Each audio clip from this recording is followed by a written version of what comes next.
Let's go to a guy that we've talked a lot about off air, and that's DaRon Holmes from a center from Dayton, 7-foot guy. Interesting prospect for a front court player at the 5. Does a lot of good things, 20 points, 8.5 boards, 2 blocks, shot 54% from the floor, can shoot from the perimeter at 6'10", 220. And Derek, when you look at him, what does he bring to the table? Is he a potential fit? Yeah, he's interesting to me because I can see him being pretty good at a lot of things offensively while still being competent defensively. You brought up the jumper. I think there is projectability in that jumper. I think he's a decent enough decision maker, swinging the ball around. I think he can set screens on the perimeter, and I think he moves his feet just enough. I don't think he's necessarily great changing direction in space, but I think he's good enough with just enough shot blocking equity that he can, there's a little bit of scheme diversity. I'm not convinced he can be a switch defender. Like I said, I'm not sure his hips change direction quite quick enough. And he's not like elite in terms of his ability to jump out as a drop, but I think he can incredibly hold his own sort of in both schemes. So the combination of the floor spacing, which I think can grow, maybe the short roll game, a little bit of passing to move the ball around, and being competent enough defensively, I think there's projectability in terms of him being one of the more, versatile players among this group. I'm not sure I 100% buy into anything. Quite frankly, if you did buy 100% into either end of the court, he'd be a top 10 to 15 pick, not a 15 to 25 pick. But I think if you squint and I think if you believe in him, I could see some people really believing in him. Yeah, I think he's the guy that you say, maybe he's not a true home run swing, but he's to your point, Derek, he can do a bit of everything, and that gives you a lot of different options in how you assemble lineups with the backup groups. Like if you want to play drop, good shot blocker, good athlete. Actually, from what I saw, I don't know if this is actually true or if it's based on bad measurements at different times. I think he grew a couple of inches between his senior year and in college. A database. And so, so that's, again, the measurements in high school are always not like, great. I don't really trust them.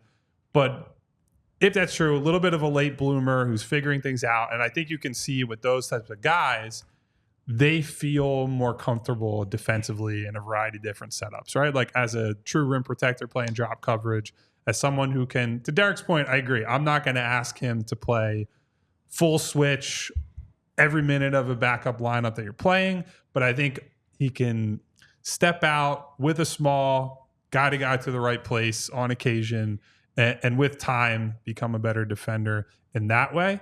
And then on the offensive end, had a huge leap forward this season as a shooter. If you buy the shot, you add that on top of, I think he's a real projectable rim-to-rim guy. Soft hands, good screen setter, good lob threat. As long as you're keeping him within kind of a narrow area there and not asking him to do a lot of creating, which frankly, any backup big, I'm not asking to create almost anything. I think you can get a lot of value out of him on that end. The main questions for me are less about skill set and more just, how much of this was done against the lower level of competition in the Atlantic 10. Are you buying high on what was an outlier shooting season? If he doesn't shoot, I'm not super convinced on the secondary stuff he can do on offense. So then he just becomes, all right, he's a rim-to-rim big, and he'll finish some lobs, but otherwise, I don't know how much he's doing. I do think he's got the best combination of skills, and I think if you're talking about buy-in, which often is really important for these backup guys, I think he wants to do all the things that a big guy has to do. Wants to rebound and pursues hard. Wants to defend. Wants to come out, set good screens, make contact, and then roll hard. Because some of these, including a guy we're going to get to, some of these guys are more, I'm going to slip the screen too early, and so then the ball handler is not getting as much separation from their man, cuts down on the passing angles, cuts down on the pull-up jumper opportunities. And so I think Holmes plays like a big and wants to be in, he's okay with being in that secondary. I'm just running around being the outlet for my guard, my pick and roll partner. So I like him a lot in that regard. if I was going to take one of these guys at 16, I think it would be him. I don't think he's certainly not like a star hiding in plain sight or anything, but I feel decent about his pro prospects. A lot of good stuff to like about him.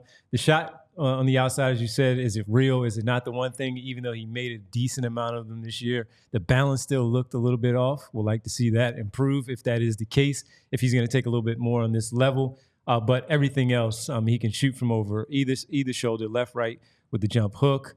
As Kyle just laid out, for me, the one thing that watching him and talking about him is he wants to be really good. He wants to be great, but he also understands who he is. He doesn't try to do too much and get outside of himself. I was going to say, you want to do the Paul Reed cough. That's the time. That's going to hurt the team. This guy is, I'm all team. I'm going to do whatever it takes to win. If an opportunity presents itself for me to put the ball on the floor because, I can do that and I can finish at the rim. I have good extension on my drives where I can maybe dunk on somebody, finish a little bit with some creativity there. Maybe a little bit out of his comfort level, but still trying to make a good play and make the shot. All of that stuff is the positive that is there because he can do so many of those things. He can rebound the basketball. He can defend the rim a little bit. And again, he seems like he's coachable.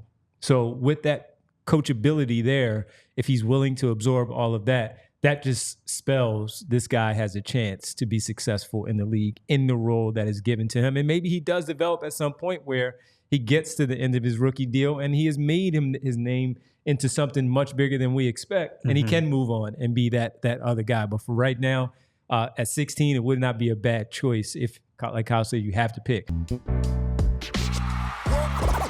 all silly like the mayor.